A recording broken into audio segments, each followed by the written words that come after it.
Good morning. I'm Megan Gallagher, and I want to welcome you to Monte Vista Unitarian Universalist Congregation Sunday service on this beautiful day. Little less hot. So, I'm Vice President of the Board of Trustees, and we are inviting all of you to the congregational meeting after service on October 20th. That's next week. And we will be voting on bylaws changes and to get a budget update. So we need as many members as possible to have a quorum and to pass bylaws changes. If you notice, I have a shirt that says vote. This is for October 20th here. Please come vote. Our regular Board of Trustees meeting is next Tuesday, October 15th at 10 o'clock here at Monte Vista. Meetings are open and can be attended via Zoom, so request a link from anyone on the board. We have a new sign-up sheet for fundraising. If you're interested in fundraising for the congregation, we will have this in the back. Now, coming up next week, Taco Tuesday at 7 online. Gathering Around Grief, Wednesday, October 16th at 7 here at Monte Vista. And some of the upcoming events, Halloween party, October 25th. And don't forget our congregational meeting next Sunday after church. Come and vote. And then Cups has a summon ritual Friday, November 1st at 7. And now, Reverend Maggie, Yenoki.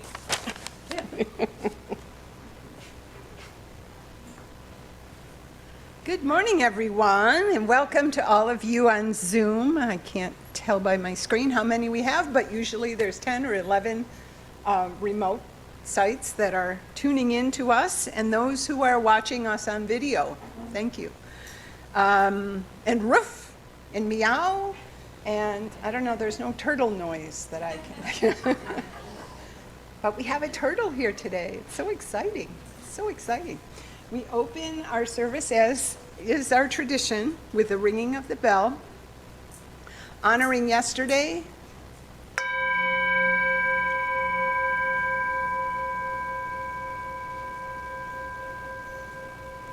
And all of our ancestors and our founders, celebrating today.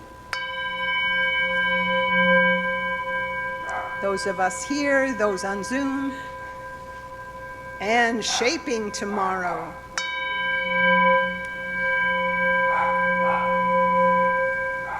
I love it. Please don't shush your animals. I think that makes a wonderful atmosphere for today's Blessing of the Animals service. And I'd like to invite Catherine Rowlee up to light our chalice. In keeping with our UU tradition, we light our chalice at each of our gatherings with a flame that represents our faithful lives of light, hope, and service. And we will share the words of Reverend Ian Riddell, who also wrote our children's benediction that we won't be singing today because we're going to keep the kids here with us. We're going to have a multi-gen service today, which I'm thrilled about. And but Ian Riddell wrote these words. It's called The Calling of the Creatures. Come hoof and trunk and tail and horn and paw and wing and claw. Come bird and reptile, mammals born, all full of nature's law. Bring bark and crow and ribbit too, and silent stare and hiss. Bring purr and trill and warble too, and voice no ear can miss. We gather here, each life and all, to celebrate and sing, to honor creatures large and small. 'Tis holiness they bring. I invite you to stand as we sing our invocation, Spirit of Life. First verse in English, and then we'll repeat it in Spanish.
While you're standing, let's recite together our congregational covenant. We affirm that love is the greatest purpose of this congregation. The search for truth is our constant star, and service is our prayer. We pledge our hearts, minds, and hands to challenge injustice with courage, to make choices for a healthier planet, and to live out our Unitarian Universalist values every day as beloved community. Thus do we covenant with each other and with all that is sacred in life. Please be seated. Everyone but Robert. I invite you up, Robert, for our wisdom tale.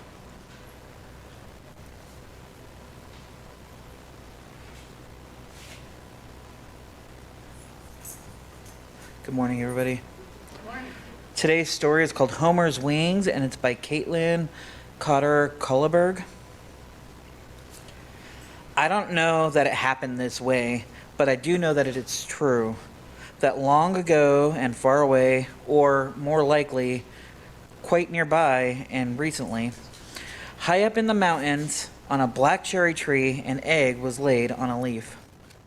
And in the light of the full moon, out of that egg hatched a little brownish caterpillar with white markings that would look to any bird who might chance by, perhaps, like bird droppings.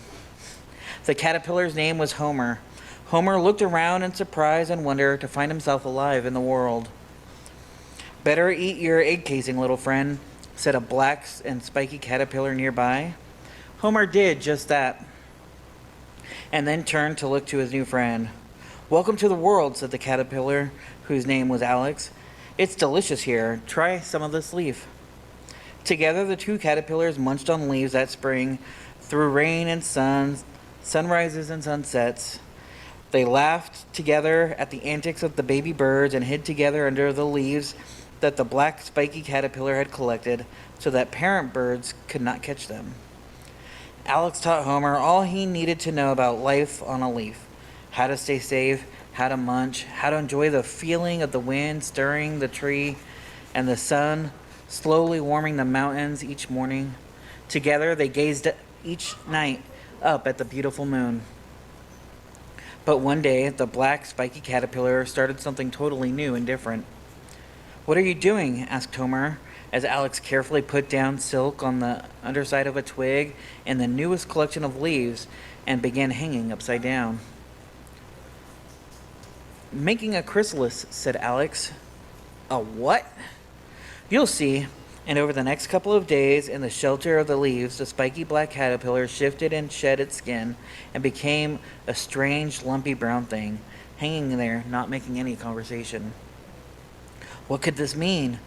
For a week, Homer munched quietly by himself, watching the strange brown hanging thing that used to be his friend, wondering and worrying as the strange lumpy brown thing shifted in color and size and pattern. Then one day, out of the strange lumpy brown chrysalis pushed an even stranger new creature. Homer watched as this new creature pumped blood into its black and white and bright orange wings, and unfurled a strange new mouth.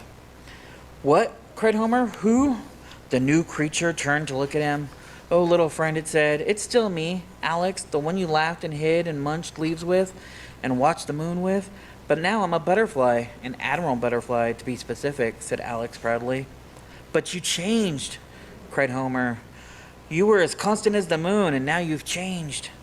Alex smiled. "Oh, friend," they said, "we're supposed to change. Why, even the moon is different night to night.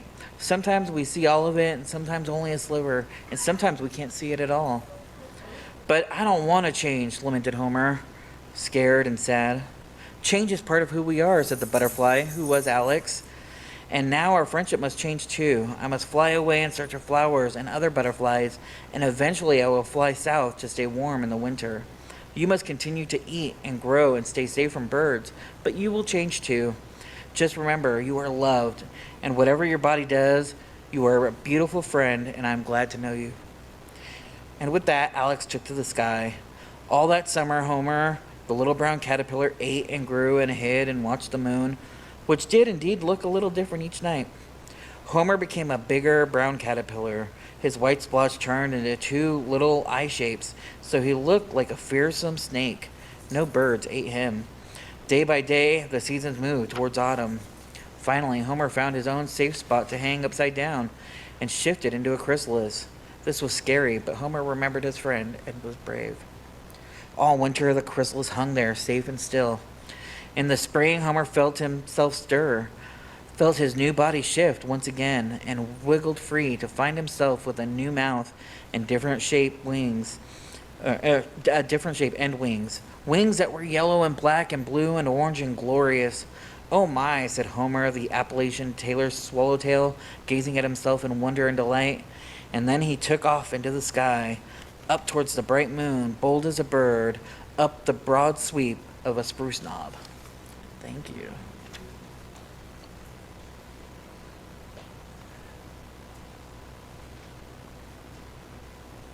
Thank you, Robert. I feel like I want to sing that song when we send the kids out, but we won't. We do like singing that. Which was also written, did I mention? The person that wrote the poem that I opened with the chalice lighting also wrote that benediction song, and he wrote the music to Loving Kindness. May I be filled with loving kindness in our hymnal. He's the minister at the UU Church of the Desert, not too far from here. And a friend of mine, I can say that. Our communal actions of generosity are one way that we live out our shared Unitarian Universalist values. Here at the Monte Vista congregation, we have agreed to donate 50% of the offerings we gather that are not earmarked as pledges with a charity that aligns with our values and serves those in the Montclair area. Each recipient is pre-selected by the Justice team and then approved by the board. And for the month of October, we share our plate to support the good work of NAMI's Inland Valley chapter. For any who are unfamiliar, NAMI is an acronym for the National Alliance on Mental Illness. The local chapter's website is listed in your order of service. By taking time to gather our offering during our weekly worship, we're embracing a ritual that says our giving is an essential part of our spiritual well-being. So now, while we listen to Lily's beautiful offertory, I invite those in the sanctuary to please come forward with your generous offerings. And it is with deep gratitude for the many, many gifts of this community that our offering will now be given and received.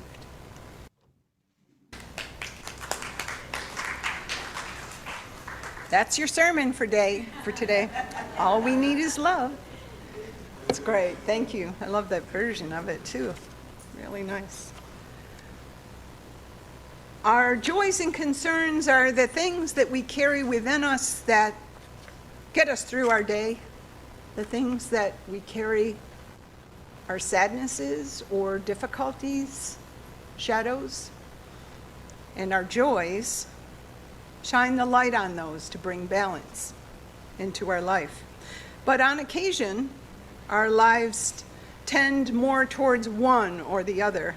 And it helps when we have a community where we can share these things and we can deal with them better in community than we can when we feel alone by ourselves. So I invite you, when you come, to please share your joys and sorrows. We have the papers in the back when you first come in. Or you can text me too. My phone's right here. Text me one. Jaryus, if you see, someone's put something in the chat.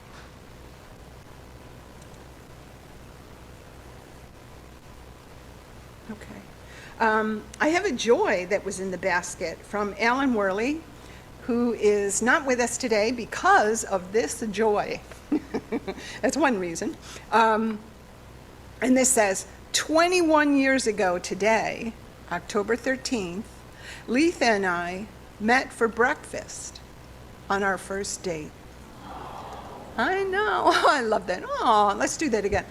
Aw, that was sweet. That's really sweet. I hope he hears that on the recording. It is. Yeah, and I hope they're having a great day this morning. I said, you are directed to stay in your pajamas all day and just enjoy your breakfast together this morning. And also, I want to, I have a message from someone here in the congregation who is worried about, thank you, that worked. Send me a text. Oh, it's Karen. She's worried about her neighbor. May she know peace. Yeah, thanks, Karen. I also would like all of us to direct our attention and our heart, open our hearts toward what tomorrow means and how it used to mean something different to many of us. When we were in school, we weren't taught or encouraged to celebrate Indigenous peoples. Instead, we celebrated Columbus Day, which falls tomorrow as a holiday. But it's also federally known as Indigenous Peoples Day now. It's been rededicated in honor of the native peoples of this beautiful land that we call home. And it's celebrated tomorrow in many states and cities, and I think not the school district in California, is what I hear. So, yeah, good. Maybe they'll spend extra class time learning about the people who lived here before we did. But I invite you to settle in now for a time of prayer and meditation that will be followed by a little bit of shared silence together. And it's inspired by the words of St. Francis. May we be instruments of peace. Where there is hatred, may we sow love. Where there is injury, pardon. Where there is doubt, faith. Where there is despair, hope. Where there is sadness, joy. And where there is darkness, light. May we not so much seek to be consoled as to console, not so much to be understood as to understand, and not so much to be loved as to love. For it is in giving that we receive, and it is in pardoning that we are pardoned. It is in the living out of our paths toward spiritual growth that we become the bringers of peace in this world.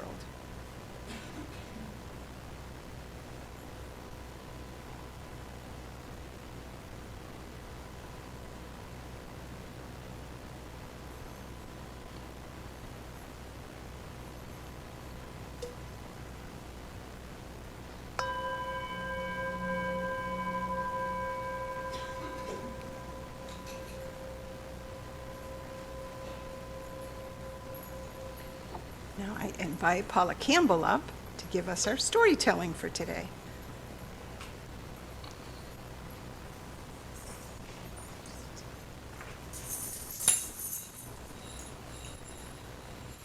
Good morning. Good morning. Jaryus? We tested it, guys. Yeah. I'm Paula Campbell. I've been a member of this congregation since 2002, and a UU for over 45 years. I've been a therapy dog mom for the last year, and I can honestly say that it's one of the most rewarding activities I've ever participated in. When you're walking your dog and she greets everybody she meets and does not flinch at the sound of sirens or passing by buses and trains overhead, you know you've got a special family member. Layla, the black Australian Labradoodle, came to us in Chicago in 2016 in our quest to find a breed that's hypoallergenic because my mom is asthmatic. Despite an exhaustive search, there were no rescues to be had. So we were fortunate enough to find a breeder in Indiana who raised pups inside their home on a mini farm, complete with a lake where Layla learned how to swim. As you can see, Chris's dad was Layla's first therapy patient. He was 102. Layla, Layla's doing her thing.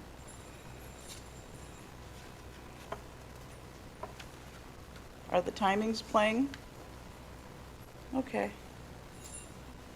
We found an organization in Orange County called the Alliance of Therapy Dogs, and were screened extensively, including an FBI background check, several observation visits in medical facilities that include noisy rolling carts and walkers and wheelchairs, and even a park where a homeless person with a walker dressed by in a costume with a mask on and a megaphone did not faze Layla at all. And we took her to the Army Navy surplus store where there was lots of different strange smells, and that didn't bother her either. So since then, we regularly visit around various centers where Layla brightens the day of many residents, many of whom had to give up their pets when palliative care was needed.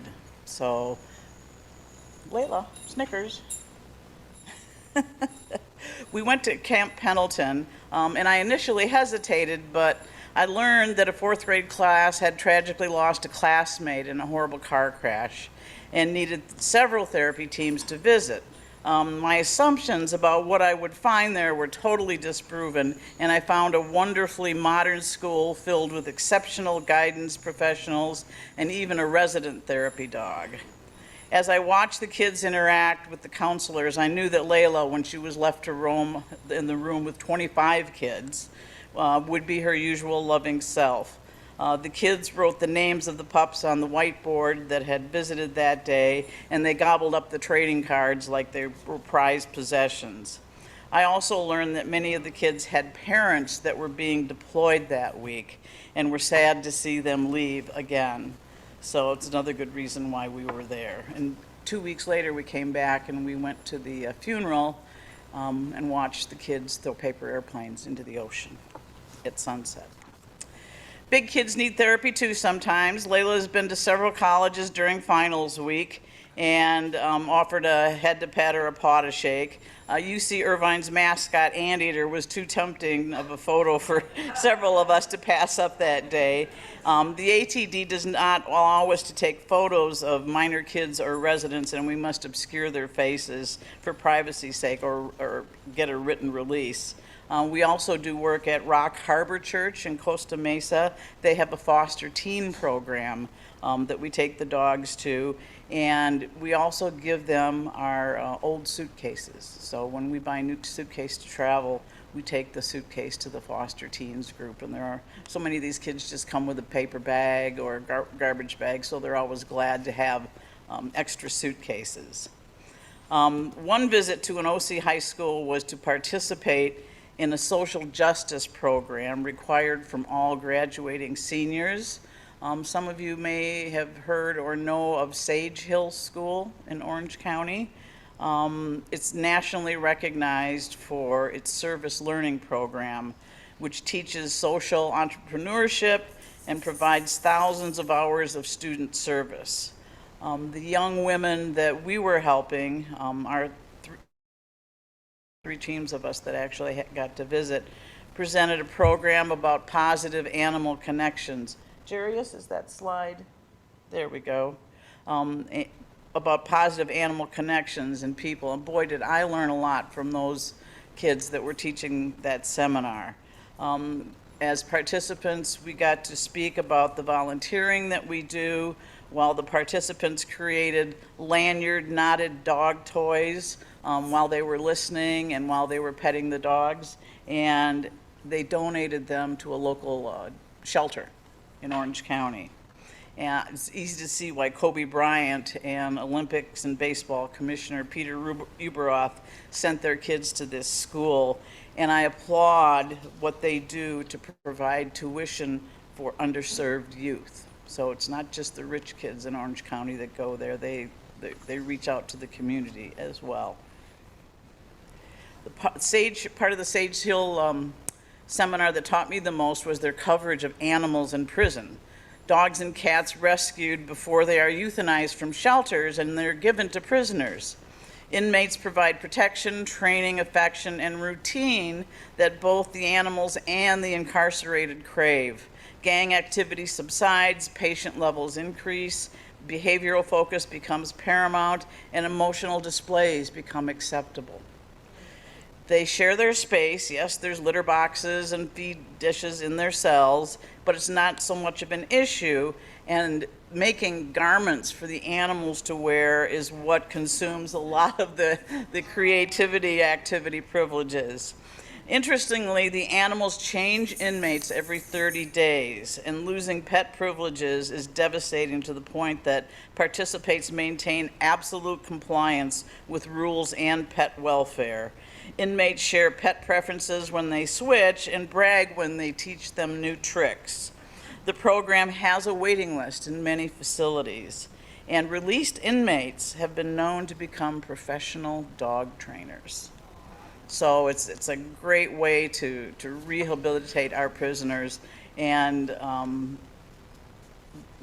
video that the kids showed was about the cats, but there's lots of programs that have dogs and other types of animals as well. The reason why they change them every 30 days is because they want to foster communication and participation between the inmates that they otherwise really don't have, and the animals do this for them.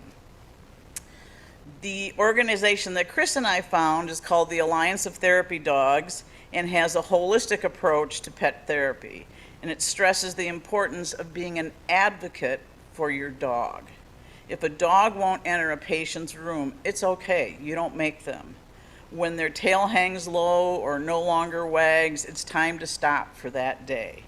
ATD offers a great website that allows us to log our visits, share photos, and report any issues or successes, and it notifies us of validated opportunities for visits, and it offers advice on safety, and they provide insurance for us, the volunteers, and our dogs when we go and we visit these various facilities. Snickers, just this past week, passed all of her certification training. So we are now officially an ATD family. If you'd like more information on therapy or reading or airport comfort dogs, I've got some information that I'm happy to share with you. You know, just see me after the service and I can give you the links and the contacts and answer any questions that you might have about therapy dogs. As you can see, they're something else. It's one of the best things I've ever done. So thank you. I appreciate you listening.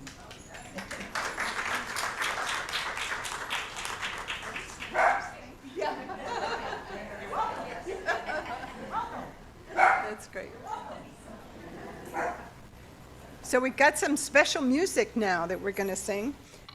It's been done publicly by many different groups. I think Celtic Thunder is one that's coming to mind for me.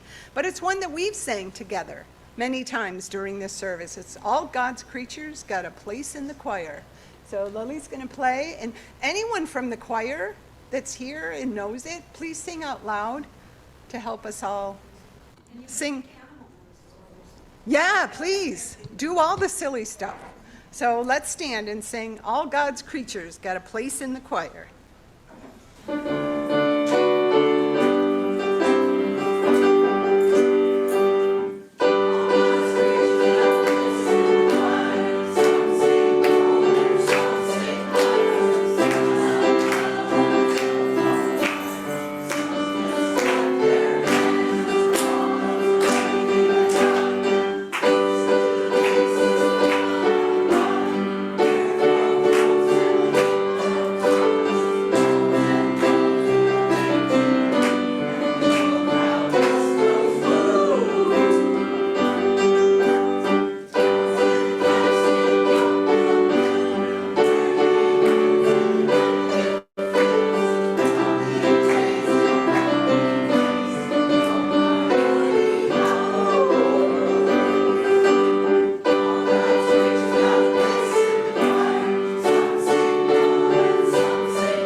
excited. Yeah. Amen.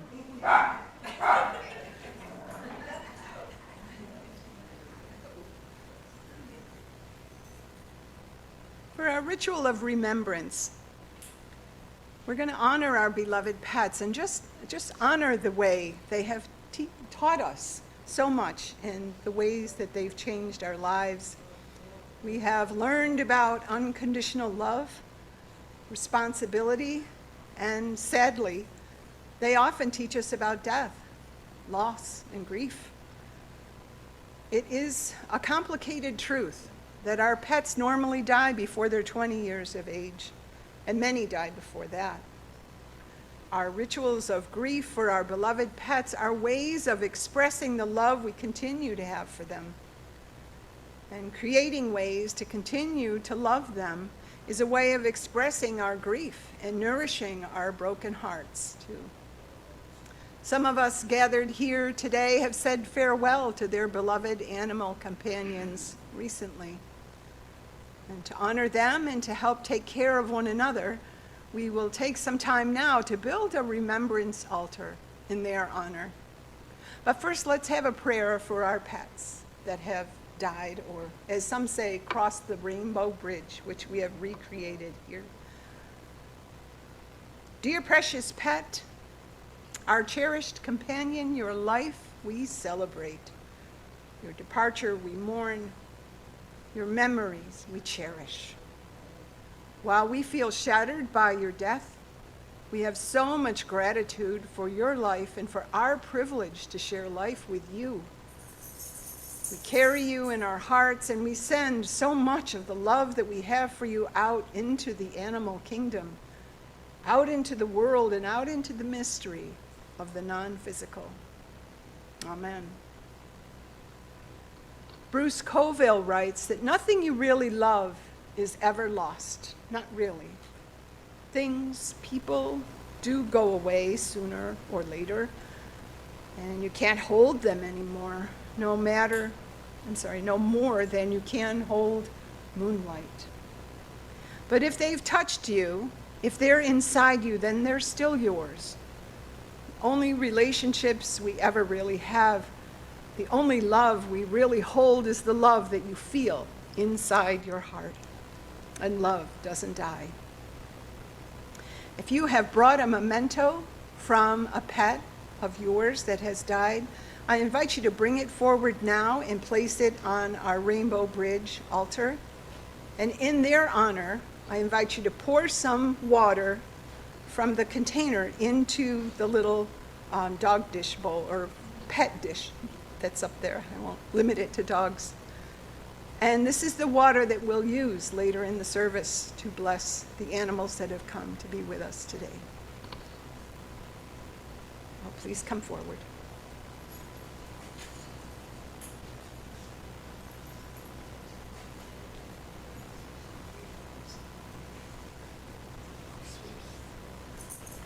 And if you didn't bring anything, but you have an animal that you loved who's no longer living, please pour some water.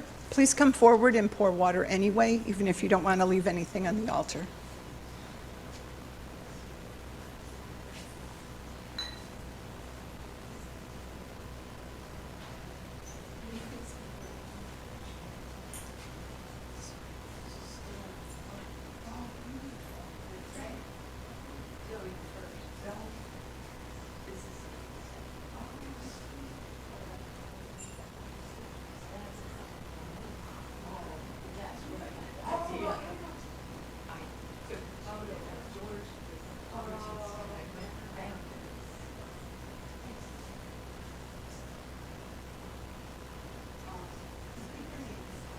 Otis, Rufus, Margaret, Muley, Murray, Bunny. That's who God is.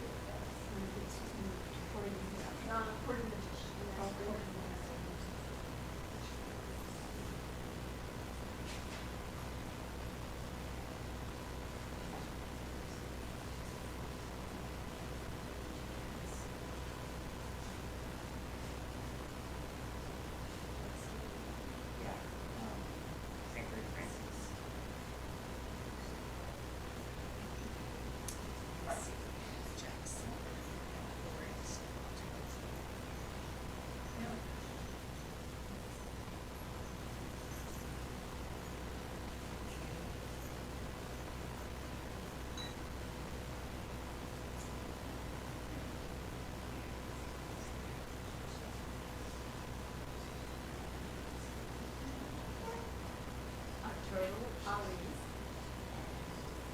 Horseman, and a cat named Geezer. Love to call Geese.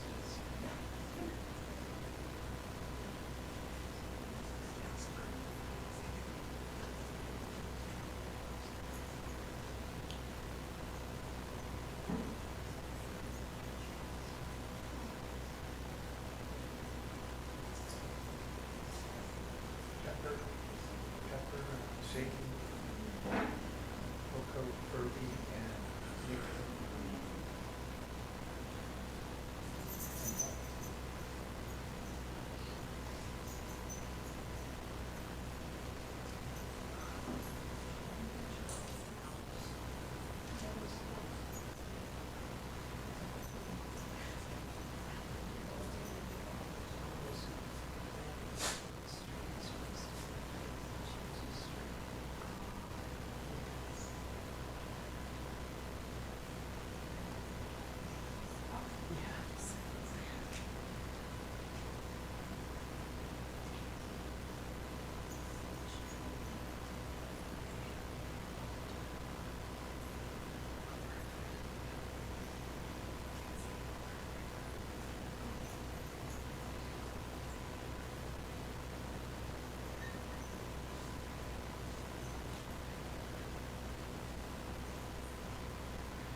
Whenever we find ourselves swept up in the awe and wonder of the gifts we have in our lives, hold on one second. Before I start, I see some in the, some requests to include other animals.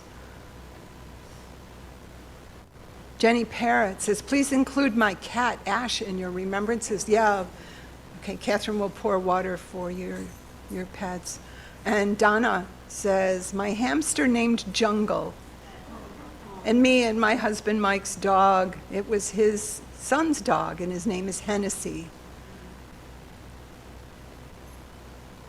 Thank you for sharing that with us. Thank you.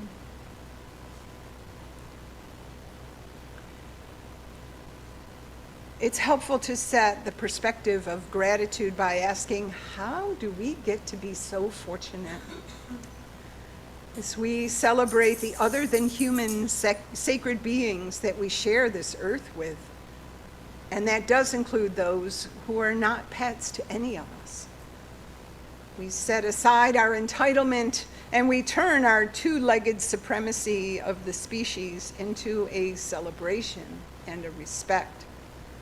We ask, and as we consider just how fortunate we are to live alongside some of the most amazing beings on earth.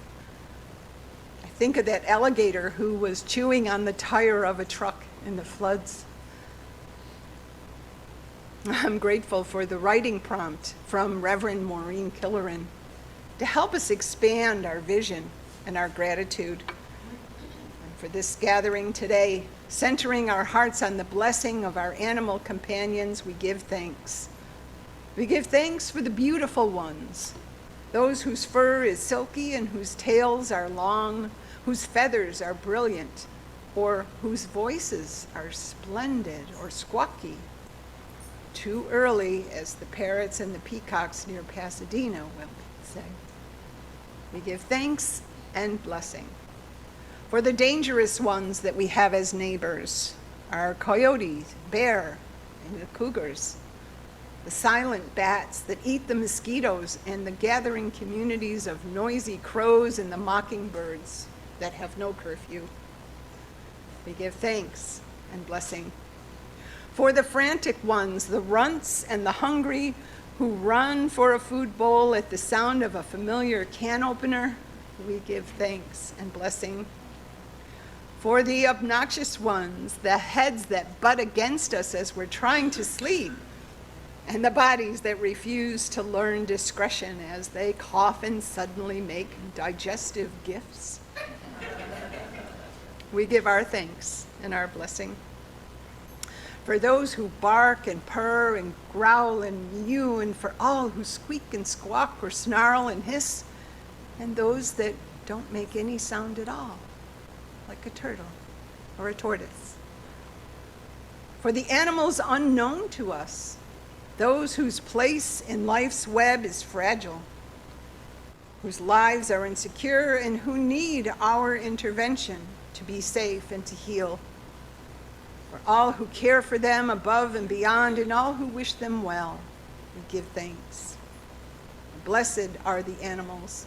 Blessed are the creatures who live with us and need our care. And blessed are the mammals, the reptiles, the birds, and the scaly ones who teach us we are not alone.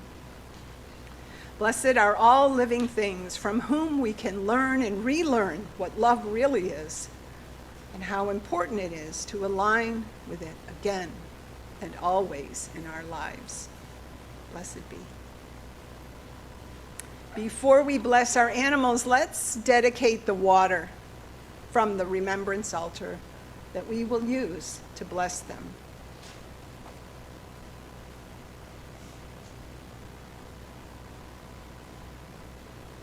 Oh, don't spill this on your computer, Meg. We speak to the water as we say, we thank you for your qualities to nourish, to clean, and to heal. We honor and offer thanks for your capacities to calm us, to quench our thirst, to restore our connection to nature that is seen and unseen. May your life-giving attributes bring blessings to this gathering and to our ceremony.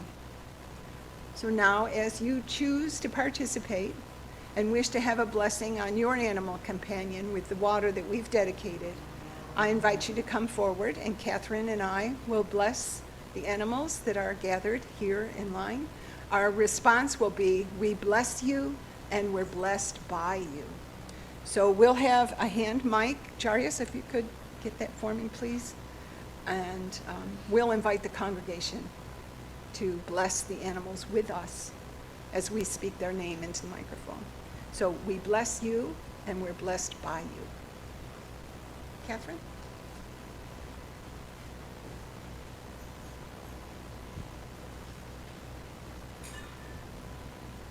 Come on ahead and start the line as you wish. Oh, you want to do your turtle first, or shall we wait? Yeah, just a little drop on their heads, or wherever is better for them. Ask their owners, yeah.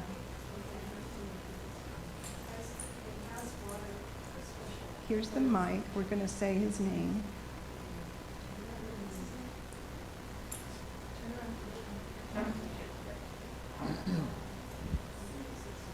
This is Tiabini, and we bless you and we're blessed by you. Let's all say that together. Tiabini. And we're blessed by you. Did you put a drop on them? Okay. Okay. Thank you. Who is this, Matt? This is Gizmo. Gizmo. We bless you, and we are blessed by you.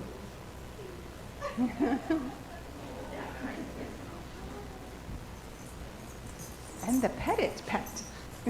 Dewey. Dewey. We bless you, and we're blessed by you. Yeah. Oh, I know LaRae. What'd you say, LaRae? I'm sorry? LaRae. LaRae. We bless you, and we're blessed by you.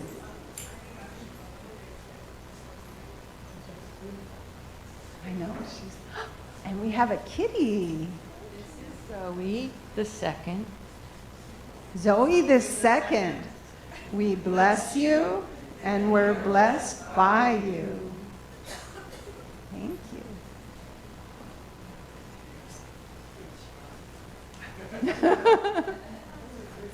And does anyone recognize this next dog? You guys bless her every week. Please know that. Yeah. Sophie, we bless you and we're blessed by you. Yeah, I love you. And we know this. Yes, this is the Colonel. So, the Colonel, we bless you and we're blessed by you. Yeah. Oh, Debbie's new pups. Yeah, they are Buddy and Beanie Man. Ah, yeah. Oh, okay. So Buddy and Beanie Man, we bless you and we're blessed by you. Even though you take our president away sometimes. Yeah. We look forward to meeting you. Hi, Maureen. Who have you got? I have Moose, who's a very big horse, and he's not ours, but we visit him every day. You want to bless him? And this is Harmony, and Harmony represents all the horses at the Cal Poly Arabian Horse Center. So it's a wonderful visit. We also every day visit Noelle. She's a goat. And this is Vincent, a goat. And if you can't see very well, but he's eating a big carrot, so it looks like he's smoking a carrot. I took that picture, Vincent smoking a carrot. Thank you. Yeah. We bless all of you. Beautiful. Bless you. And we are blessed by you.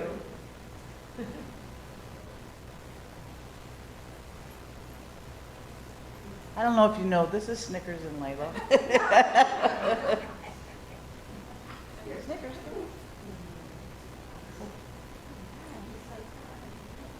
Snickers and Layla, we bless you and we are blessed by you.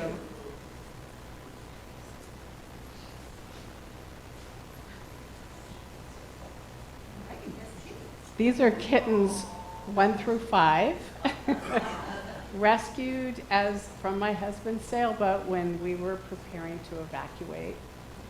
And so if anybody wants a kitten, they're adorable. So kittens 1 through 5, we bless you and we're blessed by you. Yes. Do you have more, anybody? Any more? We have one more. Aww. Yeah. She has been with me about 25 years, and I rescued her from someone's bathtub. They just had her in the bathtub and threw iceberg lettuce at her. And she did have a brother who went out into the wild, and I presume he's still out there. And so this one is one I probably put into my will, because turtles they have a long life, and she just gets called Turtle, but she's probably a tortoise, and no one really knows what kind she is. And her official name that I didn't give her is Snowball, that my students gave her. Don't ask why, it's my students. So Snowball, we bless you and we're blessed by you.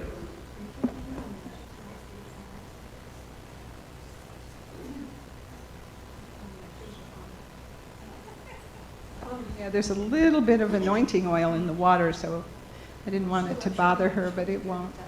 And yeah. Special. No, I will cry. Don't mind my tears. I have other animals, but I want to ask a special blessing for my cat, Magic, who is my sister's cat, who's got a foot on the Rainbow Bridge. And by the end of the week, he'll be there. And he was my sister. He's an amazing animal. I'm there with him. And anyway, I really appreciate blessing, because he's been a blessing, unbelievable to a lot of people. So. Magic, we bless you and we're blessed by you. Thank you. Thanks, everyone.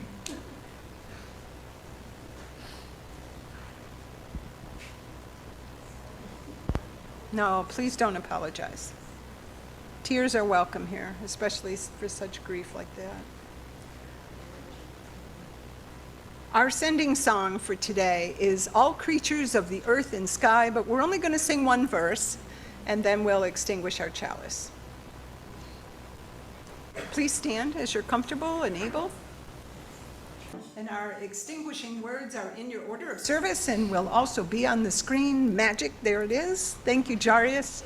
We extinguish our chalice flame and close our time together on this day. We take this flame with us to illuminate our journey alongside all of Earth's creatures and to make us a light in this world that we love.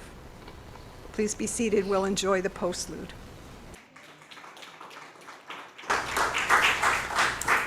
And my closing words for you today, I leave you a passage from the words of John Lewis in his final essay that was published in the New York Times on the day of his funeral. A piece of that is, John said, "Walk with the wind, my brothers and sisters, and let the spirit of peace and the power of everlasting love be your guide." May it be so. Blessings.